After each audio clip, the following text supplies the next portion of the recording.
Hey everybody, welcome to this month's episode of Walk Worthy. Before we get started today, and I think we have a good topic today, but before we get there, I wanted to take a second to invite you to our upcoming women's retreat. It's going to be April 24th through the 26th at Treetops Resort in Gaylord, Michigan. Maybe you don't even live in Michigan, but you're watching and you would like to come be a part of that. It's going to be a war zone theme. So we're going to be talking about spiritual warfare and the battle that we are in every single day and how the Lord helps us with that and equips us for that. And so Erin's going to be speaking at the chapels, which will be awesome. And I'll be there leading worship. So it's really going to be an awesome weekend. I'm really looking forward to it. And if you want to join us for that, you can register on our website and we will put that information all down in the show notes. If you have questions or something like that, you can send us a message, an email on our website. We'd be more than happy to answer those questions for you. So we hope that maybe you'll join us at that. But right now we're going to dig into our topic. So our topic for today is contentment, which can bring so many feelings. Like people may think they're content, but maybe they don't recognize the discontent in their life. So we're going to dig into that, talk about that a little bit. So as with all of our topics, let's define it. Let's define contentment. Contentment, I mean, it's being okay with where you're at. In short, that you're, even if you have a little bit or you have a lot, that you're content either way. You're not looking for anything. You feel like it's sufficient. You don't need anything else. And it's really, our contentment is independent of our external circumstances. It's something that we either are or are not inside. We're satisfied or we're not. Right. So what can that look like in somebody's life? I guess contentment or maybe discontentment. I guess if you're going to talk about contentment, you have to talk about for sure discontentment too. Yeah.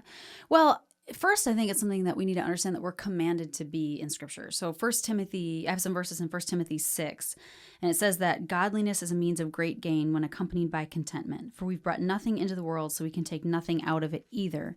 If we have food and covering, with these we shall be content. Now, in America, we're a pretty rich country, and I would say 90% of the people watching this probably, if you have access to internet and some device to watch us on, you probably have food and covering, food and clothing, and probably also a house. You probably can read, you have a car, lots of things. And he just says if you have food and you have clothes, you should be content. Good enough. Be content. And that's something that the Bible tells us that the Lord knows that we need, right? So we're supposed to seek first His kingdom, and He'll give us these things because He does know that those are needs. Beyond those things, everything else is a bonus, and we should be grateful and be content with them. But I would say we live in one of the most prosperous countries in the world, and we are probably some of the most discontented people in the world. Why do you think that is? I think because we're looking for our contentment in so many other things. I am always amazed when you go on a mission trip somewhere to a third world country, and we'll be in a village where they don't have shoes, half of them don't have the right clothes. You see babies walking around 1 year old with no clothes or maybe just a diaper, hopefully. There's no running water, there's no electricity, there's no convenience as we would define it. And every single trip that we go on with people, someone from our team will say, man, I just can't believe the amount of joy that these people have. Yeah. Every time they comment on it, they just notice the difference between those people in the village that have literally nothing and our culture that has so many things, and the disparity between their joy and ours. How can they have so much joy? And even the question indicates where we think our joy comes from, because if you're looking around at this village where they have nothing and asking how do they have joy when they don't have anything, you obviously must think our joy comes from having some stuff. That we have. Yeah. Our life. Or even our peace, just being okay with everything. Yeah. So you mentioned we have so many things, but what makes it hard? What are some of the things that feed into that in our culture that make it hard to be content? If that makes sense. I think information, the availability of information makes it really difficult. We more now than ever before know what everybody's doing every single moment of the day. And it's such an opportunity for us to be discontented with our lives because, as we've talked about before, we've dealt with social media, but it's never really reality. You see some snapshot of someone's day. Yeah. Well, the moments leading up to that might have been a complete nightmare, but they got one good picture, so then everything looks good, and all you're seeing is that one picture and wishing that that was your picture, your story, your day, and it went like that. And I think it's a blessing to be able to have information and understand things, how people are doing things. But it also, if we're not careful, we don't guard against it, I think can lend to a lot of discontentment because we always are chasing what everybody else is doing and am I doing it the right way? And that becomes our source of contentment or our bar for what is normal, what is good, what is acceptable. And it's just difficult to chase. And in that situation, I feel like the statement ignorance is bliss is better because, For real. we see what people are doing, not even necessarily like our friends, but people we don't even know. We see what they're doing and we would have no idea that person even existed. Right. Which is weird to think about if we didn't have this access to the social media. And so we would have no reason to compare our lives to them. They would set no bar for us because we would literally have no idea they even existed. Right. Which is so strange. Yeah. I don't It's know. weird. It's just a weird thing that years and years ago nobody would have even known. And I can like there have been times that you see a mom doing something with her kid on Facebook and you're like, gosh, am I being a good enough mom? Should I maybe we don't go to the park enough, or and suddenly you begin to have all these doubts and all these questions and you're no longer contented with maybe what you're called to in that day and you feel like you should be throwing that aside to do what somebody else is doing, and it's just becomes a complete disaster. Right. Exactly. Because you're always chasing something else. So not even just in parenting, but I think people's marriages, they can see that and be discontent, or I wish my husband was like her husband because he brought her flowers home today. Right. Or I wish, my kids got as good grades as their kids because they posted their report card and we saw it. Or, it doesn't even have to be social media that you're discontent. It can be people that you are in, like run in the same circles with, things like that. Maybe even like finances finances is a huge one, obviously. I think the Bible lends to that a lot, talking about contentment. But also, some people maybe that are single and don't want to be single. That's a huge one. And find themselves in discontentment and not being content in that season of life. Yeah, and I think there's almost there's a certain amount of time where it's acceptable to be single, but then you get to maybe be like 24 and it begins to, culture's like, well, do you have a boyfriend? Are you going to get married? And then if you're married, are you going to have kids? And there are these weird things that culture imposes on you that can make you feel like something's wrong with you and be discontent with the stage that God has you in. But the reality is, and this is true for everything, our money, our health, our singleness, our, having kids or not having kids, not one of those things will give us contentment. It's all what we do with what we're given. Every single situation. If you're married, there is added responsibility to that the single person doesn't have. The married person could look at the single person and be discontent because they're just free to go travel the world and do what they want. They're not tied down to anyone. And the single person is looking at the married person like, well, it must be so nice to have your life, someone to share your life with. And right. Valentine's Day, I'm not alone. I don't. And then, but everybody's discontent. Everybody's path has good things to be enjoyed and blessings, but we miss all those when we're so busy looking at everybody else's stuff and wanting what they have. Yeah. The saying, I got a lot of sayings today, but yes, the grass is always greener on the other side. And, we're always focusing on the positives and the negatives of what we have, the positives of what they have. Yeah. And I think there's like a second part that people say, like, it's green where you water it, Yeah. So where are you focusing? Where are you spending the time investing? Or are you just staring at what that other person has all the time and constantly striving for that? And when you don't have it, you're more discontent and, And it's sad, really, if you think about it. It's sad because we live our whole lives so discontented and nobody's ever happy right where they are. Right. You're not happy in today. You're always looking for tomorrow, or you're looking back at the past of what was. And you hear that a lot in every stage. When you don't have kids, you want kids. When you have little kids, you can't wait till they're bigger. When they're bigger, you can't wait till they move out. Then they move out and you wish they were little again. And it's just, and you hear it in people, you're going to miss these days, enjoy them, because you're really saying, I didn't and I wish I could go back, But when you were there, those days were hard because your kids didn't sleep and they threw up on things you wish they didn't throw up on, Right. And there are blessed days in there too, awesome days that are super fun, but there's difficulty in there. And as they leave your house, there's a lot of blessing there too. You have free time again. You can serve in different ways in the church. You are able to be the master of your own destiny in some ways. And there's hard in that too because they're gone. So it's not like, I think people are looking for this perfect picture where everything aligns perfectly all at one time. And that's just not not reality. And I think maybe we need to accept that and understand that every season of life is a mix of some really great things, but then also sometimes they're tinged with bits of sadness or bits of difficulty that we're working through. And that we just need to accept and try to be content in, even as we push forward into different areas, but not stress out about those and think that something's wrong and we're going to somehow get to perfection, you know? Not till we die, people. Not going to happen. Right. That's good. Okay, so I guess we've talked a lot about being discontent, being content, and we'll kind of get to the fix of all that problem or where we should find our contentment. But something, like I said, the Bible really lends itself to when talking about contentment is with money and greed and things like that. So I feel like we should spend some time talking about that.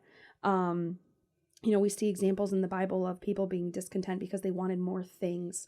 And I think a lot of times in our culture, it's really easy to get caught up in that, and you don't realize it as much because you just look around and everybody has these things and it's just normal. It's not excessive in our culture. It's just normal. Yeah. And then there's like this whole other elite system up here that they have the excessive things. Right. They care about the excessive things. And we make not unnecessities, not necessities. I don't know if unnecessities is a word. Things that are not necessities, we make necessities. Yeah. Yeah. That makes sense. Yeah.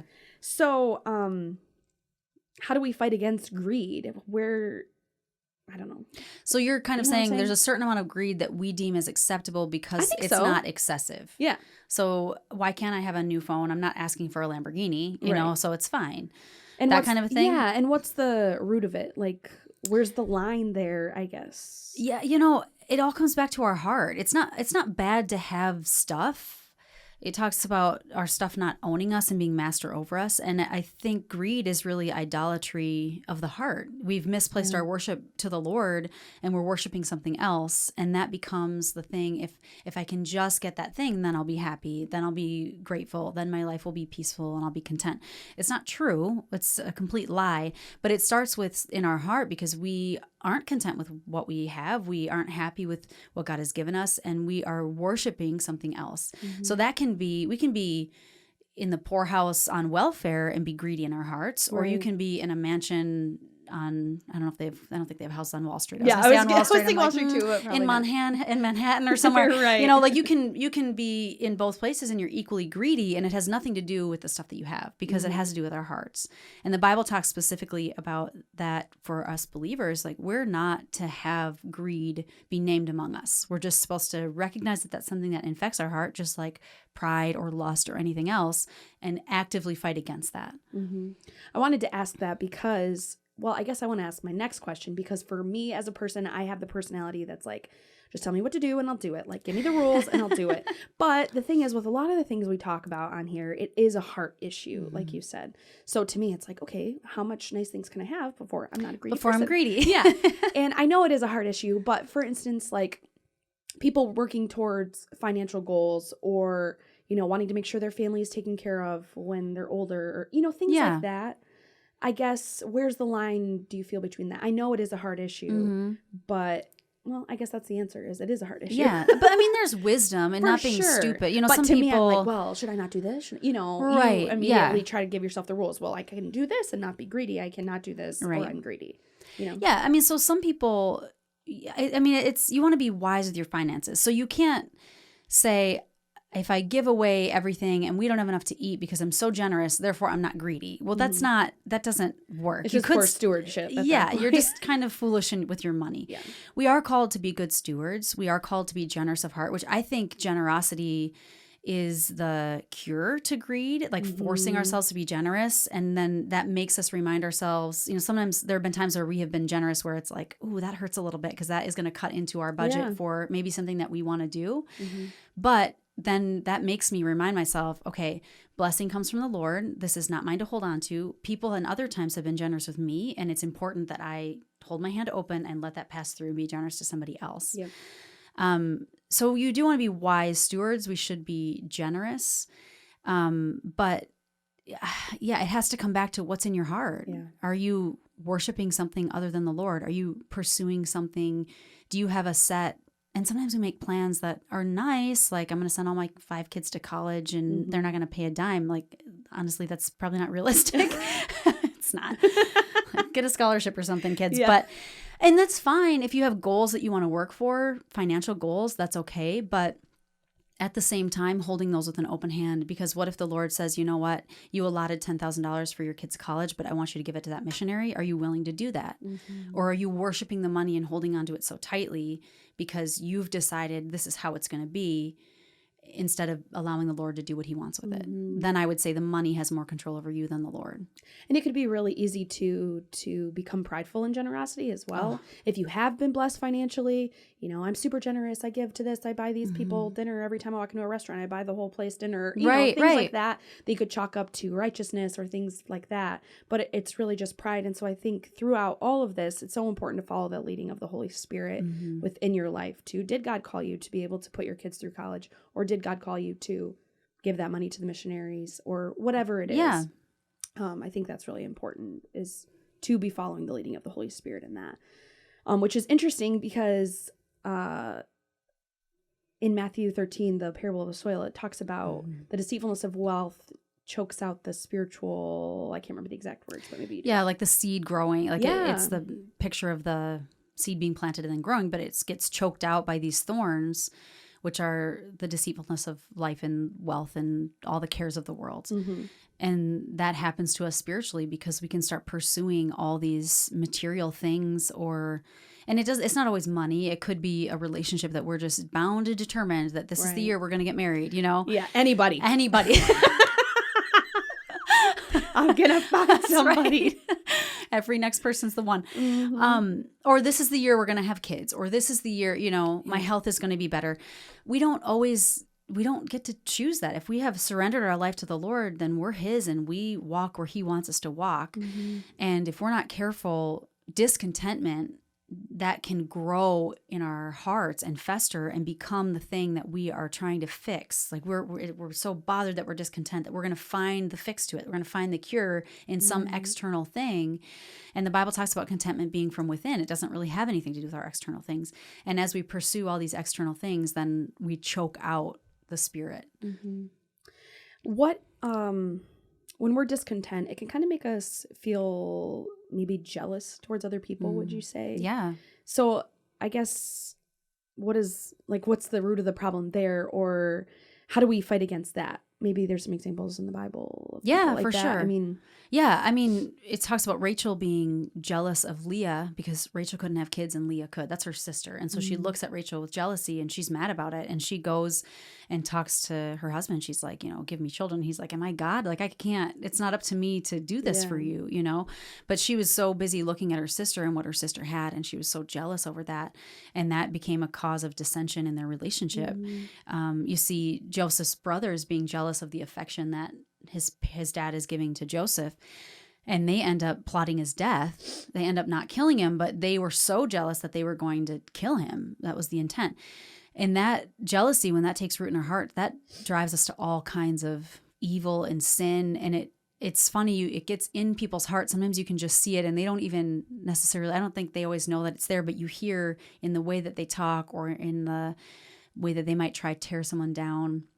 And you just feel like, I think there's some jealousy in there that's like you're even blind to it. You don't even see that it's there, but you're jealous of somebody and that's infecting your whole life. It's like a sickness. It's a poison. I think I've been like that before, honestly, where there's this person I really can't stand to be around them, but I don't really know why, Yeah. And I kind of had to, I would even tell myself, I don't think I'm jealous of them, but then, so what is this, you know? And I think I really had to dig down, not that I wanted their life, but kind of just where they were at in their life. I think I had some jealousy towards that. And I'd find myself tearing them down or, just making snide little comments or little things to try to make them look maybe dumb or something like that, Yeah. So I have found myself in that. It's so ugly. It is. It's so ugly. And what's crazy is I think we look at whoever we're jealous of and we think if we had everything that they have, then I wouldn't be jealous. Yeah. You would. You'd just find somebody else who's a little further along and has a little bit more stuff and you'd be jealous of that person because this is a sickness in your heart. This is not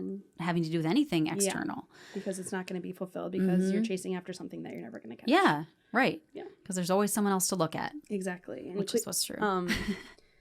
Ecclesiastes talks about chasing after the wind. And honestly, like, read the entire book of Ecclesiastes. I did a couple months ago, I think, and I had never read the entire thing. And it was so interesting to just hear Solomon talking about, I did all these things. I can't even remember everything he said. It's really, really good. And it's almost like a storybook. I don't know why, but it just has this like really cool tone to it. But, and then he's like, and none of it was worth it. None of it mattered. None of it mattered. Yeah. And all is vanity. Vanity, right. And just try to please the Lord. Yeah. That's essentially the book. And it's just kind of strips everything away and says, like, all you should do is just try to please the Lord.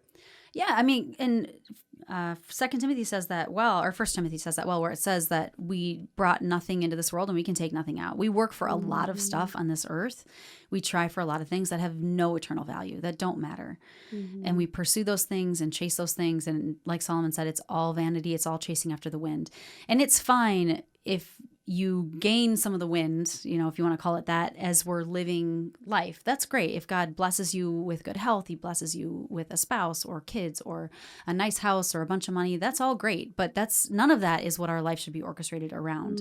Trying to orchestrate around your life around that is striving after the wind. Proverbs talks about trying to keep oil in your hand. Like it just, you can't do it. And our contentment can't be based on those things because they're all moths, thieves, and rust. That talks about rust will destroy it, thieves will steal it, moths will get in there. It's just stuff. Right.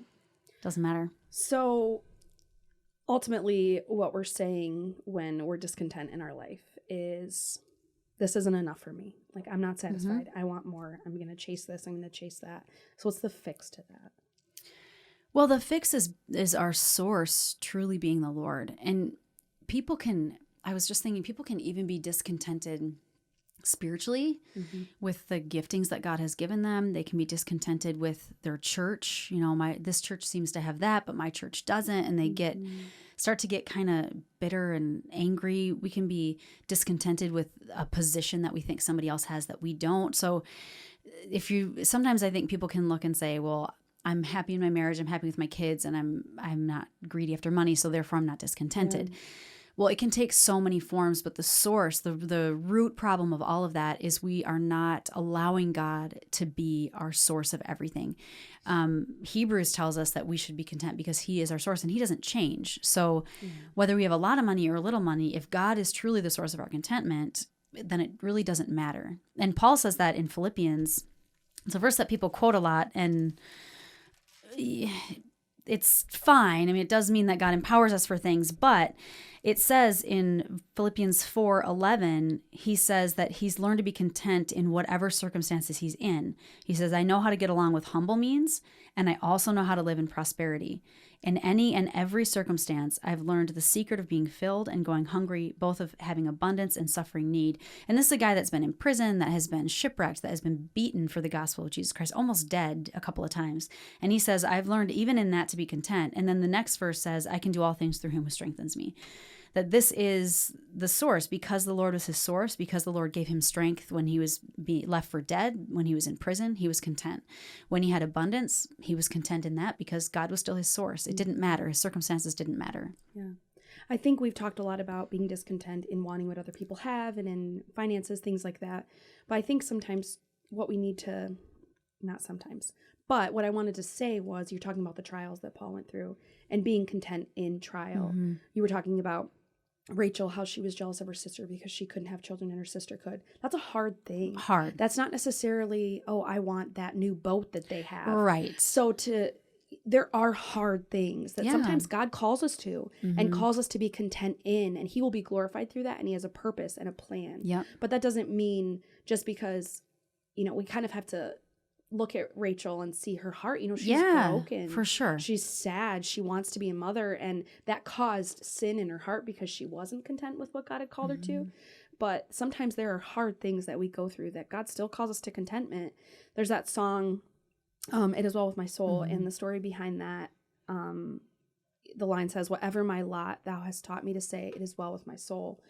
And the guy that wrote that song, his name was Horatio Spafford, and this story to me just blew me away that he was able to write the song after this happened. But he lived in Chicago, and when the Chicago fire happened, his 2-year-old little boy was killed in the fire. And so they then were moving to somewhere overseas. He had 4 other daughters and his wife, and something happened and he wasn't able to go with them on the ship that when he sent them overseas.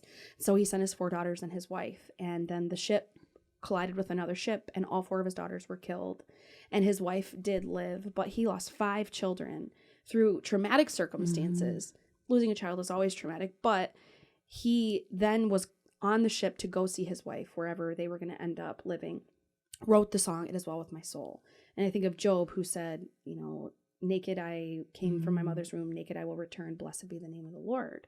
And in that trial, they were still able to praise the Lord and be content because they knew that he was in control and they were submitted to his will. And it's hard because when we're in trials, we think like this can't be what God like intends. Right. But he does call us to contentment in that, and he will use that. Well, and that's such a good point. I don't think it makes it easy necessarily. No. And if you could pick something else, for sure, wouldn't have written my story that way. Right. But I think it comes back to a key of surrender. And I was reading something the other day that was talking about trial, and it was saying if we truly claim that we are surrendered to the Lord, shouldn't we be surrendered even in that? And when we're in trial and when we're in difficulty and struggling with difficult things, I think part of we make it harder for ourselves because we're kicking so hard against the trial and not surrendering to it. Not to say that you want the trial, not to say that Rachel is totally happy not having kids. Of course she would have wanted children. But to submit herself to the Lord and to surrender and to say, okay, if this is your will, this is not what I would have picked. This is not necessarily what I even want in my heart, but I trust that you are the Lord and you have some purpose and some plan that I don't see. And so I choose to walk through this and to fight for contentment in it. So I think not necessarily, I don't want to say you're in the middle of your trial, you're fighting through cancer and like, why aren't you just happy, Yeah. But there should still be joy and there should still be an acceptance and a surrender to the Lord that this is where I'm walking right now. And I pray this won't always be where I'm at, that he's either going to heal me on this side of eternity or the next. Yeah. But I choose to walk with him in this and continue to make him my source and to use this time for his glory in whichever way that I can. So that in trial is important that we even fight for contentment in trial, because if he's our source, right, we can do even that. What would you say, hopefully you have some in your head, some practical ways we can fight for contentment? Yeah, there's 1 Thessalonians, which is always a tiny little book that's hiding in between some other things. But 1 Thessalonians 5:18 tells us, in everything give thanks, for this is God's will for you in Christ Jesus. That's in everything. And on our good days and our bad days, when we have dreams of our heart, desires of our heart that are unfulfilled, we still even then give thanks. I looked up give thanks, and it's in the Bible more than 85 times. And there are other things that talk about gratefulness and thankfulness to the Lord. But just those 2 words, give thanks, are in the Bible more than 85 times as a command to us that we should give thanks to the Lord in everything. And that's part of his will for us. And I think I like what you said about the grass that we water and our perspective, because a lot of times we don't have control over our circumstances and our lives, but we do have control over our perspective. We do get to pick what we're going to focus on. So you can either look at your marriage that's a wreck and you can say, my husband is these 10 bad things, and I'm going to look at those and be angry and bitter and continue to tear my house down every single day. Or you can say, that might all be true, but he does these 2 things really well, and I'm going to be grateful for that. I'm going to praise him for that, and I'm going to try to set my heart on those things and be grateful. And I always find when I'm struggling with something, when I have frustration, when I am tempted to be discontented, not perfect in this, obviously, but when I change my heart to say, okay, but what can I be grateful to the Lord for? Like our house burned down in May, super inconvenient, such a hassle. What a hassle. Such a hassle, like on a level that's hard to explain. And it was like, oh man, but what can I be grateful for? My 5 kids were alive. My dog was saved, which is like such a little bonus that didn't have to be the case, And I could either choose to say, we lost all this stuff, this is a mess, this is a hassle, insurance, and all the things people say, which is true. That's true too. Or I can choose to say, God protected us. His hand is in this. My kids are safe. My dog's alive. It's a lot of it is what you're going to choose to focus on. there's that verse. Oh, I think it's in Psalms. Something about, maybe you'll remember it. It's a good guess. Psalms, it's a big book. A lot of verses in there. But talking about the Lord giving you the desires of your heart. But Delight yourself in the Lord. Delight yourself in the Lord. Psalm 37, I think. There we go. I've Bible memorized drill. it. I know. I think it's Psalm 37 But, 4. right, I'll check. I just read it. Oh, I don't remember. But I was praying about something, and a lot of times, like you just said something that made me think of this verse, like our dreams, our desires, maybe they're not what the Lord has for us. Yeah. And being content with that. And I think something that is so important is spending time with the Lord, delighting yourself in him, asking him. I was just praying the other day about something and asking, Lord, like, give me your desires. Make your desires my desires, because that produces contentment. Yeah. If my desires are the same as what God desires, I'm going to be content. And whatever comes, whatever that means, whatever surrender that takes, if his desires are my desires, contentment will be there. Yeah. And coming back to trusting the Lord, with those desires. Ever since I was like a little girl, I wanted to be a doctor. That was like what I was going to do. Like, I'm going to go be a doctor. And I got to college, and I think it was between my sophomore and junior year. So you're supposed to come back your junior year, and you should already kind of be working towards your major. So I was pre-med. I had taken some science courses, and you're trying to figure out what the best avenue into med school is.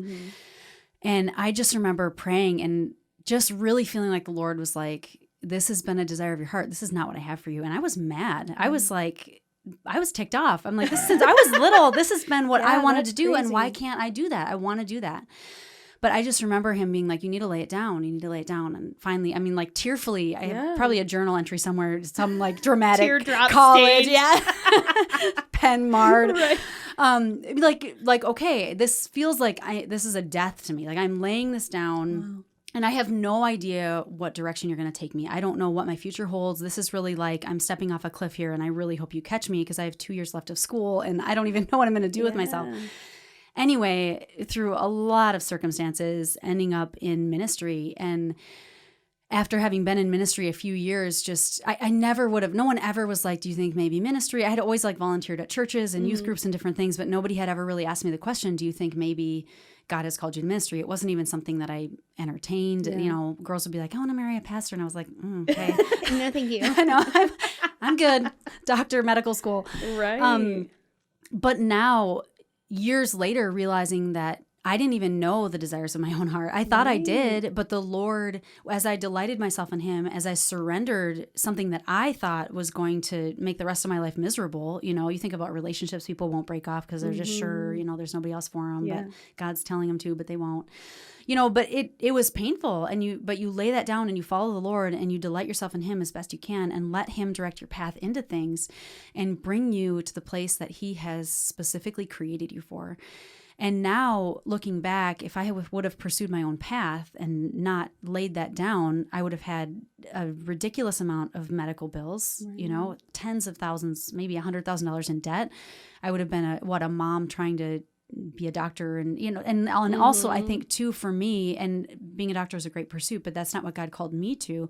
I think I would have still been discontent in that. Like, is there more? Because it's not ultimately what I was created for. But I didn't know that until I let him direct my path. And I think it's difficult to be contented if we're not letting the Lord, if we're not truly surrendered to everything God has for us. And that sometimes means laying down what we think we have for our life and letting him direct our path. It's a really long, dramatic story to tell at that point. I never knew that, so it was a good little story. Do you have anything else? Any tidbits? Anything? I think that was a really good closer. Yeah, seek first his kingdom. That's all I could say. Just pursue the Lord. Yeah. And he'll bring you to the place that he wants to be and find your contentment in him. That's good. Well, we hope that you enjoyed the conversation today. Hopefully God spoke to you. I think he spoke to me. So I hope that you are able to take this and delight yourself in the Lord, spend time with him, be content where he's put you because he has a purpose for you, and be willing to surrender to whatever it is that he's calling you to next. So we will see you next month. And until next time, walk worthy.